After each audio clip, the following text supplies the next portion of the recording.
So hello everyone, welcome back my channel Vidya Raini. तो प्यारे बच्चों, आप सभी के लिए फोर्थ चैप्टर जैसा कि यहाँ पे लिखा गया है मूविंग चार्जेज एंड मैग्नेटिज्म का दोस्तों आप सभी के लिए वीवीआई ऑब्जेक्टिव क्वेश्चन लेकर आ गए हैं। यहाँ पे प्यारे दोस्त आप सभी को पता होगा कि यहाँ पर आप सभी का थर्ड चैप्टर तक यानी 3 चैप्टर तक प्यारे बच्चों आप सभी का लेक्चर अपलोड हो चुका है। अगर आप लोग उस वीडियो को नहीं देखे हैं तो आप लोग जरूर देख लें। वहाँ पे प्यारे बच्चों आप सभी के लिए वेरी इंपॉर्टेंट ऑब्जेक्टिव क्वेश्चन करवाया गया है, समझ रहे हैं ना। और जितने भी क्वेश्चन आप सभी का है ये सारा प्यारे बच्चों आप सभी का PYQ क्वेश्चन है। यानी कहने का मतलब ये हुआ प्यारे बच्चों कि आप सभी का जितना भी मतलब कि पिछले वर्षों में क्वेश्चन पूछा गया है ये सब सारा क्वेश्चन यहाँ पे आप सभी का ऑलरेडी करवाया जा रहा है, समझ रहे हैं ना। तो आज मैं प्यारे बच्चों आप सभी के लिए मूविंग चार्जेज एंड मैग्नेटिज्म का मोस्ट VBI ऑब्जेक्टिव क्वेश्चन या फिर इसको PYQ क्वेश्चन भी बोल सकते हैं। यानी आप सभी का जितने भी पिछले साल में क्वेश्चन पूछा गया है वो सभी क्वेश्चन यहाँ पे करवाया जा रहा है, ठीक है। ये आप सभी का मूविंग चार्जेज एंड मैग्नेटिज्म का प्यारे बच्चों आप सभी का फर्स्ट लेक्चर होगा, यानी आप सभी का फर्स्ट पार्ट होगा।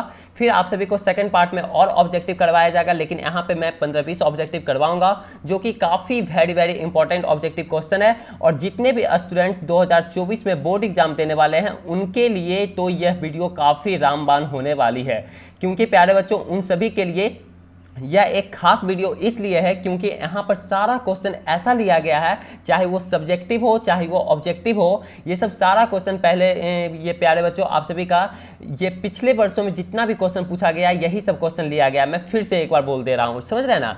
यहाँ पे आप सभी का जैसा कि फर्स्ट जो क्वेश्चन लिखा गया है, यहाँ पे क्या लिखा गया है प्यारे बच्चों, यहाँ पे देखिए, if capital T is time period and capital V is maximum speed of charge particle in cyclotron then, यानी पूछ रहा है, यानी कह रहा है ये कि कैपिटल टी जो है जिसको कि डिनोट किया जा रहा है टाइम पीरियड से और कैपिटल भी को मैक्सिमम स्पीड से डिनोट ये किया जा रहा है किसी भी साइक्लोट्रॉन में जो प्यारे बच्चों चार्ज पार्टिकल होता है तो फिर उसके बीच में क्या है प्यारे बच्चों कि इसमें रिलेशन पूछ रहा है कि टाइम पीरियड और मैक्सिमम स्पीड यानी कैपिटल भी में क्या रिलेशन होगा। तो प्यारे बच्चों आप सभी को पता होगा कि जो कैपिटल भी का जो और जो टाइम पीरियड का जो रिलेशन होता है इसमें प्यारे बच्चों कोई तरह का रिलेशन नहीं होता, क्योंकि आप सभी को इसका फॉर्मूला भी पता होगा कि इसका जो फॉर्मूला होता है प्यारे बच्चों आप सभी को मैं बता देना चाहता हूं। यहाँ पे देखिए मैं लिख देता हूं कि capital T is equal to क्या होता है प्यारे बच्चों 2πm यानी 2πm अपॉन में QB, समझ रहे ना। QB बी यहाँ पे मैग्नेटिक फील्ड है, Q चार्ज है, समझ रहे ना। और M मास हो गया, पाई तो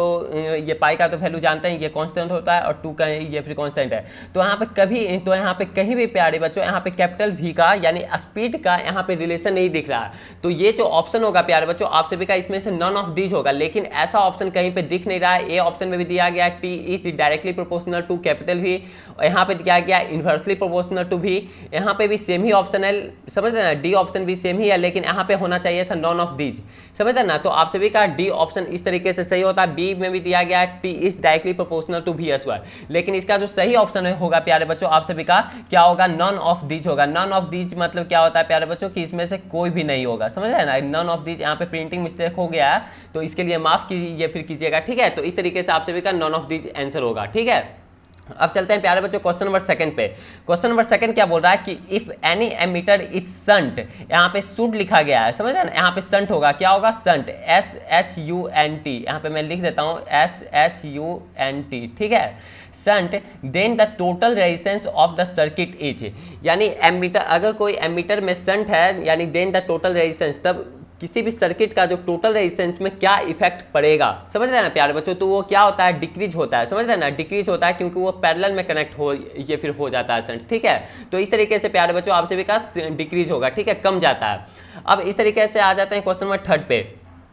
electromagnetic moment of current carrying coil is, यानी इलेक्ट्रोमैग्नेटिक मोमेंट का फॉर्मूला यहाँ पे पूछ रहा है जब किसी कॉइल में करंट मतलब कि वो कैरी हो रहा है तो उसका इलेक्ट्रोमैग्नेटिक मोमेंट का फॉर्मूला क्या होगा। तो आप सभी को प्यारे बच्चों आप सभी को पता होगा कि इसका जो फॉर्मूला होता है वो IA के बराबर होता है, IA। तो यहाँ पे आप सभी को मतलब कि दिख रहा होगा हर एक ऑप्शन में कि कैपिटल N दिया गया है। कैपिटल N पे ये प्यारे बच्चों इसलिए दिया गया है क्योंकि यहाँ पे नंबर ऑफ टर्न्स जो है वो बहुत बहुत सारा है, यानी नंबर ऑफ कॉइल जो बोल सकते हैं वो बहुत सारा है, इसलिए यहाँ पे कैपिटल N को डिनोट किया जा रहा है, समझ रहे हैं ना।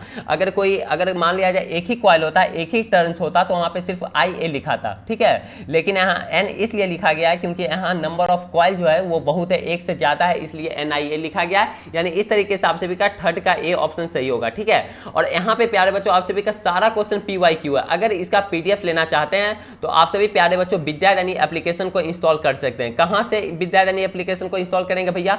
तो प्यारे बच्चों मैं आप सभी को बता देना चाहता हूँ कि इसका लिंक जो है वो डिस्क्रिप्शन बॉक्स में दिया गया है, वहाँ से आप लोग इस मतलब कि इसको विद्याधनी एप्लीकेशन को इंस्टॉल कर सकते हैं, ठीक है। विद्याधनी एप्लीकेशन को वहीं पे आप सभी को PDF वगैरह ऑल सब्जेक्ट का मिलेगा, क्लास 12 के लिए, साइंस स्ट्रीम के लिए, ठीक है। कौन सा क्लास के लिए भैया? क्लास 12 के लिए। यहाँ पे मैं लिख रहा हूँ क्लास 12 के लिए, ठीक है प्यारे बच्चों। साइंस स्ट्रीम के लिए इन इंग्लिश मीडियम, चाहे वो हिंदी इंग्लिश का भी सब्जेक्ट का मिल जाएगा PDF, ठीक है। अब इस तरीके से आ जाते हैं प्यारे बच्चों क्वेश्चन नंबर 4 पे। क्वेश्चन नंबर 4 क्या बोल रहा है? यहाँ पे देखिए, यहाँ पे लिखा गया है कि which of the following is the correct vector form of the equations of Biot-Savart law.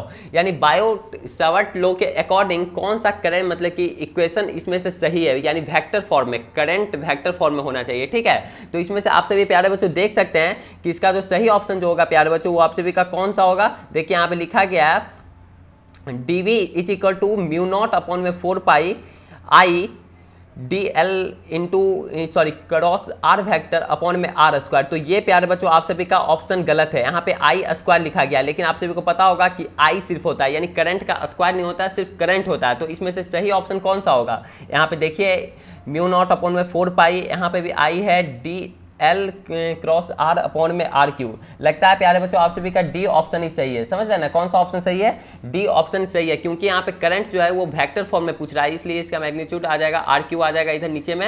यहाँ पे तो सिर्फ R ही लिखा गया है, ऐसे A ऑप्शन भी सही था, लेकिन यहाँ पे R ही सिर्फ लिखा गया, स्मॉल r, लेकिन R क्यूब होगा। तो इस तरीके से आप सभी का D ऑप्शन प्यारे बच्चों सही होगा, ठीक है। क्वेश्चन नंबर 4 का D ऑप्शन सही है। आ जाते हैं प्यारे बच्चों क्वेश्चन नंबर 5 पे।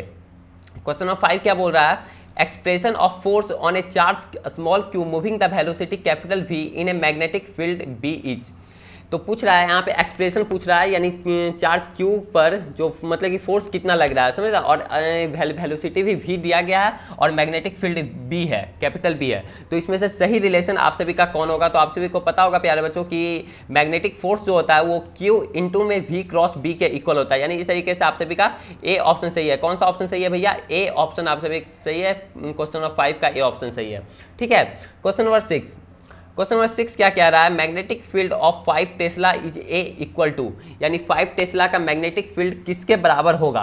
तो आप सभी को पता होगा प्यारे बच्चों कि वेबर अपॉन में मीटर स्क्वायर के बराबर होता है, समझ रहे हैं ना। तो 5 इंटू वेबर अपॉन में मीटर स्क्वायर के बराबर होगा, यानी इस तरीके से आप सभी का क्वेश्चन नंबर 6 का A ऑप्शन सही है। कौन सा ऑप्शन सही है? A ऑप्शन, ठीक है। अब आ जाता है क्वेश्चन नंबर 7 पे। ये सब सारा प्यारे बच्चों मैं फिर से बता देना चाहता हूँ, ये सब सारा जितना भी क्वेश्चन लिया जा रहा है ये सारा आप सभी का PYQ क्वेश्चन है, यानी जितना भी मतलब पिछले वर्षों में क्वेश्चन पूछा गया है वही सब आप सभी का क्वेश्चन यहाँ पे लिया गया है, ठीक है। अब आ जाते हैं क्वेश्चन नंबर 7 पे। क्वेश्चन नंबर 7 क्या कह रहा है?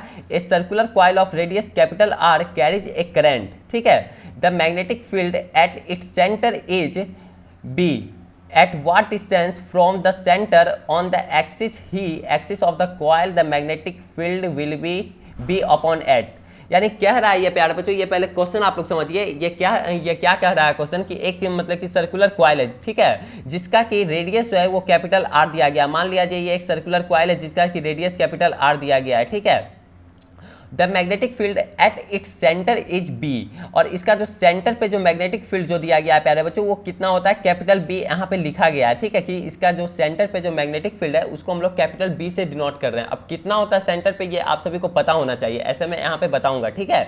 At what distance from the centre, यानी सेंटर से कितना दूर जाने के बाद, तो उसके एक्सिस पर आ जाएगा प्यारे बच्चों। अगर मान लिया सेंटर से बाहर निकलेंगे तो एक्सिस पर coil the magnetic field will be B upon at, यानी इसके बोल रहा है कि सर्कुलर कॉइल के सेंटर से एक्सिस पर कितना दूर जाने के बाद, सेंटर से एक्सिस पर कितना दूर जाने के बाद जो मैग्नेटिक फील्ड है वो हमारा B/8 के बराबर आ जाए, यानी कैपिटल B/8 के बराबर आ जाए। यानी कहने का मतलब ये बोल रहा है प्यारे बच्चों कि आप सभी से डिस्टेंस पूछ रहा है, यानी कितना दूर डिस्टेंस जाने के बाद जो हमारा जो मैग्नेटिक फील्ड हो वो हमारा B/8 के बराबर आ जाए। तो आप सभी को प्यारे बच्चों पहले इसका फॉर्मूला पता होना चाहिए, ठीक है। फॉर्मूला क्या होता है पहले आप सभी को मैं बता देना चाहता हूं कि अगर इसका हम सेंटर की बात करें तो आप सभी को पता होना चाहिए कि सर्कुलर कॉइल के जो सेंटर पर जो मैग्नेटिक फील्ड होता है प्यारे बच्चों, जिसको कि कैपिटल बी से यहाँ पे डिनोट किया गया है, यहाँ कैपिटल बी इसका फॉर्मूला नहीं है, यहाँ कैपिटल बी सिर्फ डिनोट किया गया है। तो इसका आप सभी को फॉर्मूला पता होना चाहिए,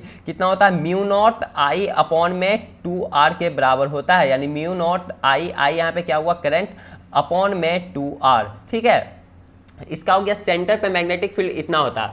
और एक्सिस पे जो मैग्नेटिक फील्ड होता है प्यारे बच्चों वो भी आप सभी को पता होना चाहिए। एक्सिस पे जो मैग्नेटिक फील्ड होता है सर्कुलर कॉइल के एक्सिस पे वो कितना होता है 2μ0I इंटू में πr² अपॉन में 4π इंटू में r² प्लस x² पे पावर 3/2। यहाँ पे लिखना बहुत मतलब कि ये है लंबा चौड़ा ये फॉर्मूला है, आप सभी को लिख देता हूँ 2μ0 इंटू आई, यहाँ पे आई लिखा गया है, ठीक है, इंटू में πr² अपॉन में कितना लिखा गया है 4π यहाँ पे इंटू में r² प्लस x² पे पावर 3/2, ठीक है। ये आप सभी का क्या होता है प्यारे बच्चों कि एक्सिस पे इतना मतलब कि ये होता है मैग्नेटिक फील्ड होता है। तो आप सभी को ये दोनों फॉर्मूला पता चल गया, सेंटर पे कितना होता है इतना होता है μ0I अपॉन में 2R, और जो एक्सिस पर जो मैग्नेटिक फील्ड होता है वो इतना के बराबर होता है। तो इसमें आप लोग पुट कर सकते हैं वैल्यू, ये चारों ऑप्शन एक बार पुट करके देखिए कि इसमें से कौन सा ऑप्शन आप सभी का सही आता है, यानी B/8 जो ऑप्शन पे यानी जो डिस्टेंस लेंगे R जो लेंगे वो कौन सा लें, इसमें चारों पुट करके देखिए कि चारों में से कौन सा पुट करने पर जो हमारा मैग्नेटिक फील्ड जो आ रहा है एक्सिस पे वो B/8 के बराबर आ रहा है, यानी वही ऑप्शन आपका सही हो जाएगा, यानी वही डिस्टेंस आप सभी को लेना पड़ेगा, ठीक है। तो इसमें से आप सभी को बता देना चाहता हूं जो ऑप्शन जो सही आता है प्यारे बच्चों वो √3R के बराबर आता है। कितना के बराबर आता है √3R के बराबर आता है, यानी इस तरीके से आप सभी का सी ऑप्शन सही हो जाएगा। लेकिन ऐसे ए ऑप्शन में भी यही दिया गया है, लेकिन यहाँ पे √3R यानी R में भी यहाँ पे लिखा गया है स्क्वायर रूट, ठीक है प्यारे बच्चों, लेकिन यहाँ पे जो सिर्फ लिखा गया है वो √3R के बराबर लिखा गया है, ठीक है। तो इस तरीके से आप सभी का क्वेश्चन नंबर 7 का प्यारे बच्चों सी ऑप्शन सही हो जाएगा, ठीक है। अब आ जाते हैं, देखिए फॉर्मूला में आप सभी को बता दिया, यहाँ पे आप लोग पुट करके देखिए चारों ऑप्शन को कौन सा ऑप्शन आप सभी का सही होता है, ठीक है। रिलेशन अगर B/8 आ जाएगा प्यारे बच्चों तो आप सभी का वही ऑप्शन सही हो जाएगा, ठीक है।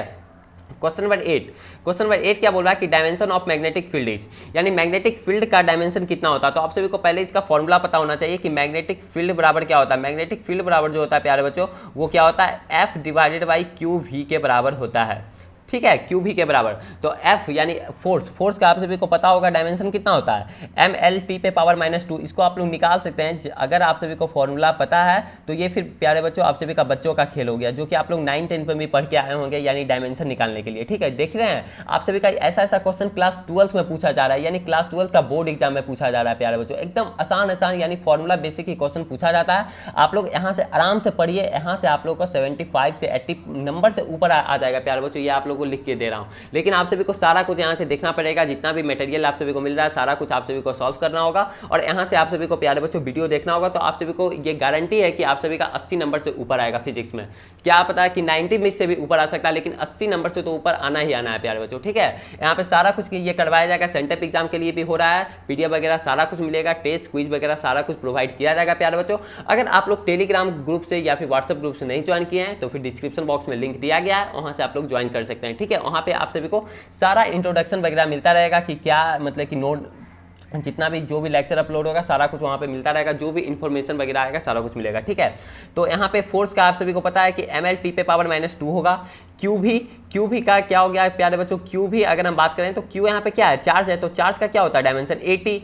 A यहाँ पे क्या हो गया प्यारे बच्चों, A यहाँ पे एरिया नहीं है, A यहाँ पे ये करंट का डायमेंशन है यानी एम्पियर है, ठीक है। इसको आप लोग एरिया मत समझिएगा, जैसे Q = क्या होता है IT होता है ना प्यारे बच्चों, तो I यहाँ पे ले सकते थे, I भी डायमेंशन लिखा जाता है, ऐसा बात नहीं है, I भी होता है कैपिटल I भी, लेकिन यहाँ पे ले लिए एम्पियर। अब तो कोई बड़ा बात नहीं किए, गलती नहीं किए, ठीक है। आप लोग I भी रख सकते हैं, कोई बड़ी बात नहीं है। और V क्या होगा प्यारे बच्चों, वेलोसिटी हो गया, नहीं इसका जो डायमेंशनल होता है वो होता है LT पे पावर -1, LT पे पावर -1।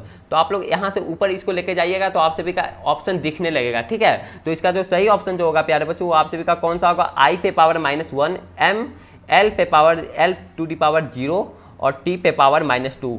यानी इस तरीके से आप सभी का कौन सा ऑप्शन सही होगा प्यारे बच्चों, आप सभी का ए ऑप्शन लगता है सही हो जाएगा, ठीक है, ए ऑप्शन, ठीक है। अब चलते हैं प्यारे बच्चों इस तरीके से क्वेश्चन नंबर 8 का ए ऑप्शन सही होगा। अब क्वेश्चन नंबर 9, क्वेश्चन नंबर 9 क्या कह रहा है कि a charge Q moves in a region where electric field capital E and magnetic field capital B both exist, then the force on it is. यानी एक चार्ज है जो कि Q मूव कर रहा है एक रीजन में, ठीक है, एक क्षेत्र में, ठीक है, जहाँ पे इलेक्ट्रिक फील्ड जो है वो कैपिटल E दिया गया है और मैग्नेटिक फील्ड जो है वो कैपिटल B दिया गया है, बोथ एग्जिस्ट यानी दोनों एग्जिस्ट कर रहा है वहाँ पे, ठीक है। तब हमसे फोर्स पूछ रहा है, तो फोर्स कितना के बराबर होगा। तो आप सभी को पता होना चाहिए प्यारे बच्चों, जब ये दोनों जब ऐसा रिलेशन आ गया तो आप सभी को इसका फॉर्मूला पता होना चाहिए कि इसका जो फॉर्मूला होगा F = Q इंटू में यहाँ पे मैं लिख रहा हूँ, पहले ऑप्शन नहीं देख रहा हूँ, ठीक है। F इंटू में Q E पे मतलब कि E वेक्टर में लिख रहे हैं, वेक्टर फॉर्म में लिख रहे हैं, ठीक है, इंटू में V क्रॉस B का वेक्टर, ठीक है। इस तरीके से आप सभी का ये फॉर्मूला लिखाएगा, ठीक है, यहाँ पे क्रॉस का साइन है, यानी F = Q इंटू में E plus V cross B। तो ऐसा ऑप्शन देखिए आप सभी का कहाँ है, ठीक है, फोर्स = तो आप सभी का शायद ये ऑप्शन दिख रहा है, सी ऑप्शन, लेकिन यहाँ पे क्रॉस छूट रहा है प्यारे बच्चों। तो क्रॉस भी आप लोग दे सकते हैं, नहीं भी दीजिएगा तो काम चलेगा, लेकिन आप सभी को क्रॉस देना ही पड़ेगा, ऐसे लगता है नंबर कट जाएगा। यहाँ पे थोड़ा लगता है प्रिंटिंग मिस्टेक हो गया, लेकिन क्रॉस देना कंपलसरी है, ठीक है। यानी क्वेश्चन नंबर 9 का सी ऑप्शन आप सभी का इस तरीके से सही हुआ, ठीक है प्यारे बच्चों। अब आ जाते हैं क्वेश्चन नंबर 10 पे। यहाँ पे क्रॉस देना कंपलसरी है, यहाँ पे क्रॉस छूट रहा है, ये इस तरीके से क्रॉस होगा, ठीक है। F = Q इंटू में E vector plus V cross B। Question number 9 का सी ऑप्शन करेक्ट है। अब आ जाते हैं question number 10, which of the experience is correct for Lawrence force. यानी लॉरेंस फोर्स के लिए कौन सा ऑप्शन आप सभी का सही है। तो आप सभी को पता होगा प्यारे बच्चों कि लॉरेंस फोर्स क्या होता है, इसका आप सभी को फॉर्मूला पता होगा। देखिए आप सभी क्या काम कीजिए, पहले ऑप्शन को मत देखिए, फॉर्मूला वाला तो कोई ये क्वेश्चन खासकर ऑप्शन को पहले मत देखिए, पहले आप लोग फॉर्मूला को दिमाग में पहले क्या कीजिए, एक बार मतलब कि रिकैप कर लीजिए, मतलब कि ले आइए दिमाग में, फिर उसको कॉपी पे लिख लीजिए मन में। ऐसे आप लोग क्या काम कीजिएगा, अगर ऑप्शन देखिएगा तो ऑप्शन में जिसको मान लिया जाए थोड़ा बहुत याद रहेगा तो उसको लगेगा सब ऑप्शन तो सही दिख रहा है। ऐसा ऑप्शन इसमें सेट किया जाता है प्यारे बच्चों, या फिर बोर्ड एग्जाम में ऐसा ही क्वेश्चन आएगा कि लगेगा चारों ऑप्शन सही है, समझ रहे हैं, कम से कम 2 ऑप्शन तो लगेगा कि एकदम सही ही सही है। ऐसे में आप लोग को कंफ्यूजन क्रिएट हो जाएगा। तो इसलिए जो भी फॉर्मूला आप सभी को याद है, जैसा क्वेश्चन पूछ रहा है, पहले आप लोग ऑप्शन को मत देखिए, पहले आप लोग फॉर्मूला को कहीं कॉपी पे या पेज पे लिख लीजिए या फिर दिमाग में बैठा लीजिए, फिर उस अगर वही फॉर्मूला मैच कर रहा तो उसमें टिक मारे। क्योंकि आप सभी को पता होगा कि अगर वहाँ पे टिक अगर एक में मार दीजिएगा तो फिर वहाँ पे फिर गलत करके दूसरे में नहीं मार सकते हैं प्यारे बच्चों, ठीक है। ये सब आप सभी को रूल पता होगा बोर्ड का, ठीक है। यहाँ पे मैं फॉर्मूला पहले लिख देता हूँ, क्या होगा ये फिर फॉर्मूला देखिए, which of the experience is correct for Lawrence force, यानी या फिर लॉरेंस फोर्स के लिए यहाँ पे पूछ रहा है। तो यहाँ पे लिख देता हूँ F = क्या होता है, Q इंटू में E plus E vector plus V vector cross में क्या होगा प्यारे बच्चों, B वेक्टर। यानी इस तरीके से आप सभी का कौन सा ऑप्शन सही है, देखिए E vector plus V vector cross में V वेक्टर, ई वेक्टर देखिए यहाँ पे प्यारे बच्चों क्या होगा, क्रॉस का साइन होगा इस तरीके से। ऐसे आप सभी का ए ऑप्शन ही सही है, ठीक है। क्वेश्चन नंबर 10 का भी ए ऑप्शन सही है, लेकिन क्रॉस का साइन छूट रहा है, ठीक है। क्वेश्चन नंबर 10 का ए ऑप्शन सही है। अब आ जाते हैं प्यारे बच्चों क्वेश्चन नंबर 11 पे। When an ammeter is shunted its measuring range 0, यानी इसमें पूछ रहा है जब हम लोग एमीटर मतलब शंट होता है इट्स मेजरिंग रेंज 0, तब हम लोग इसका रेंज जो होता है वो 0 लेते हैं। यानी कब होता है, डिक्रीज होता है या इंक्रीज होता है या फिर रिमेंस कांस्टेंट रहता है या फिर नॉन ऑफ दीज होता है। तो इसका जो सही ऑप्शन जो होगा प्यारे बच्चों, आप सभी का कौन सा ऑप्शन सही होगा, यहाँ पे आप सभी देख सकते हैं कि आप सभी का जो इंक्रीज हो जाता है इसमें, ठीक है। आप सभी का क्या होता है प्यारे बच्चों, इंक्रीज हो जाता है, यानी आप सभी का जो रेंज होता है मेजरिंग रेंज वो बढ़ जाता है, ठीक है। अब आ जाते हैं क्वेश्चन नंबर 12 पे। क्वेश्चन नंबर 12 क्या बोल रहा है, वोल्ट मीटर मेजर्स, यानी वोल्ट मीटर क्या मेजर करता है। तो आप सभी को पता होगा कि पोटेंशियल मेजर करता है, यानी वोल्टेज को मेजर करता है। तो यहाँ पे पोटेंशियल डिफरेंस दिख रहा है ऑप्शन, तो आप लोग बी ऑप्शन में मतलब कि ये भी टिक करके आ सकते हैं, ठीक है। पोटेंशियल डिफरेंस ये भी आप सभी का सही ऑप्शन है, पोटेंशियल डिफरेंस। क्वेश्चन नंबर 12 का बी ऑप्शन आप सभी का सही है, ठीक है। आ जाते हैं प्यारे बच्चों क्वेश्चन नंबर 13 पे। क्वेश्चन नंबर 13 क्या कह रहा है, देखिए यहाँ पे the resistance of ideal ammeter is, यानी आइडियल एमीटर का रेजिस्टेंस कितना के बराबर होता है। तो आप सभी को पता होगा प्यारे बच्चों 0 के बराबर होता है। कितना के बराबर होता है, 0 के बराबर होता है, ठीक है। Question number 14, which of the following is correct for galvanometer constant, यानी गैल्वेनोमीटर कांस्टेंट के लिए कौन सा ऑप्शन आप सभी का सही है। तो यहाँ पे देख रहे हैं प्यारे बच्चों आप सभी का सी, कैपिटल सी अपॉन में एन ए बी, एन यहाँ पे फिर आ गया नंबर ऑफ कॉइल आ जाएगा, ऐसा नहीं एन कोई टर्म लिखा गया, एन यहाँ पे नंबर ऑफ कॉइल को रिप्रेजेंट कर रहा है, ठीक है। बी में भी यही ऑप्शन है, सी में ऐसा ऑप्शन है और डी में आप सभी का ऐसा ऑप्शन है। तो इसका जो सही ऑप्शन जो होगा प्यारे बच्चों वो आप सभी का ए ऑप्शन ही सही है और सारा ऑप्शन क्या है गलत है। आप लोग को नहीं दिख रहा होगा तो आप लोग को दिखा देता हूँ, डी सी डी ऑप्शन इस तरीके से दिख रहा है, ठीक है प्यारे बच्चों। तो क्वेश्चन नंबर जो 14 का जो होगा वो आप सभी का ए ऑप्शन सही है, capital C is equal to capital C upon में एन ए बी, यानी गैल्वेनोमीटर अगर कांस्टेंट हो तो। क्वेश्चन नंबर 15, क्वेश्चन नंबर 15 क्या बोल रहा है, द रेजिस्टेंस एमीटर इज, यानी द रेजिस्टेंस एमीटर इज क्या होता है, स्मॉल होता है, लार्ज होता है, वेरी स्मॉल होता है, नन ऑफ दिस होता है। तो प्यारे बच्चों वेरी स्मॉल होता है यानी काफ़ी छोटा होता है, बहुत बड़ा छोटा होता है, ठीक है, बहुत छोटा होता है। तो आप सभी का 15 का जो है प्यारे बच्चों आप सभी का सी ऑप्शन सही हो गया। अब प्यारे बच्चों आप सभी को आज हम लोग ये 15 क्वेश्चन तक ही ये करवाते हैं, ठीक है। और नेक्स्ट क्लास में क्या हो गया प्यारे बच्चों आप सभी का 16 नंबर क्वेश्चन से शुरू होगा, ठीक है, 16 नंबर क्वेश्चन से। और हर एक चैप्टर में प्यारे बच्चों 50 से 60 क्वेश्चन लिया जा रहा है और इसमें से जो ऐसा क्वेश्चन है 40 से 50 क्वेश्चन यानी या फिर समझ लीजिए 45 क्वेश्चन जो है प्यारे बच्चों आप सभी का PYQ ही है, ठीक है। और 10-15 क्वेश्चन ऐसा लिया जा रहा है जो कि आप सभी का चैप्टर के अंदर से क्वेश्चन है, ठीक है। तो आप लोग यहाँ पे बने रहिए, यहाँ पे सारा लेक्चर अपलोड हो रहा है, केमिस्ट्री फिजिक्स मैथ सबका। तो यहाँ पे आप लोग देखिए हिंदी इंग्लिश सब कुछ का अपलोड हो रहा है प्यारे बच्चों। तो अगर आप लोग इसका PDF लेना चाहते हैं तो मैं फिर से बोल देना चाहता हूँ कि आप सभी को डिस्क्रिप्शन बॉक्स में लिंक दिया गया है, वहाँ से आप लोग PDF इसका ले सकते हैं, ठीक है। डिस्क्रिप्शन बॉक्स में विद्यादायनी का एप्लीकेशन का लिंक दिया गया, उसको आप लोग इंस्टॉल करें और वहाँ से आप लोग को PDF मिलना शुरू हो जाएगा, ठीक है। तो आज के लिए प्यारे बच्चों इतना ही, फिर मिलते हैं आप सभी के साथ अगले वाले वीडियो में। तब तक के लिए बाय बाय, टेक केयर, हंसते रहिए और खेलते रहिए और मन लगा के प्यारे बच्चों पढ़ते रहिए, ठीक है, बाय बाय।